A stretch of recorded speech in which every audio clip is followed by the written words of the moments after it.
Yeah. So the book is a great example. It's one of the highest leverage things I've ever done. Though I didn't know it at the time, but it's hard not to sort of have that experience. It is a product. So like, just to give of the four types of leverage: tools, product, people, and capital. Like, it is a product. So it's a product of your mind that you spend time creating or capturing in some form that is scalable and replicable. And once you've created one of those, it's hard not to feel the tailwind of leverage, where you're like, I was asleep, I was in the hot tub, I was on vacation, and I still checked my phone, and we still sold 50 copies of a book today. And that's fucking incredible. And Amazon printed them and shipped them and took the money and paid me, and I didn't even think about it. I didn't even know it was happening. It's just going.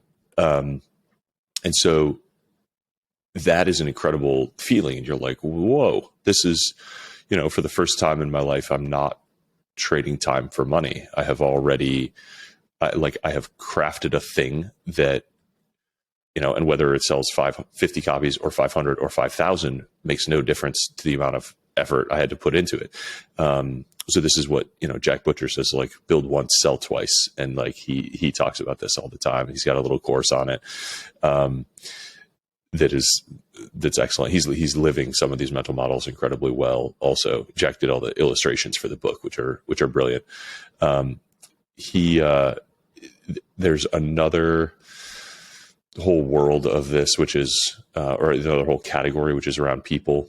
So another really high leverage thing that I did a little ways after the book came out was hire an EA, an executive assistant. So there's a sort of one person full time who works with me on whatever I need personally and professionally. They help me publish the podcast, manage rental properties, order groceries, book travel, like answer email, anything and everything that just sort of has to be done, but isn't always like the highest and best use of my time. Those are great. Hunting down all the automations you can, just systematizing everything as much as you can. Leverage has totally changed how I approach my career and my work decisions, right? So of all the sort of opportunities that come into me now, consulting, never. Like, there is no hourly rate high enough to justify not having the time to put into my own projects, at least not one that anyone would reasonably pay. Speaking engagements, I do, and I almost always regret them because they are usually pretty low leverage in terms of, like, you got to write a new talk for a specific thing, you got to travel, it's not always shared because sometimes they're trying to keep you in the thing. So like, even if it's a lot of money, like, not usually a good use of time. But I will focus on a podcast because it's this uncapped ceiling. It can reach the whole world. It can reach through time. Started the early stage investment fund because capital is another, like, really important lever, right? And that can extend basically indefinitely. Was already investing in early stage companies.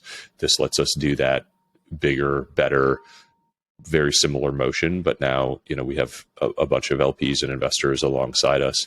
And of course, the podcast and the books help bring in interested LPs and interested founders. And so that's kind of an accelerant on everything.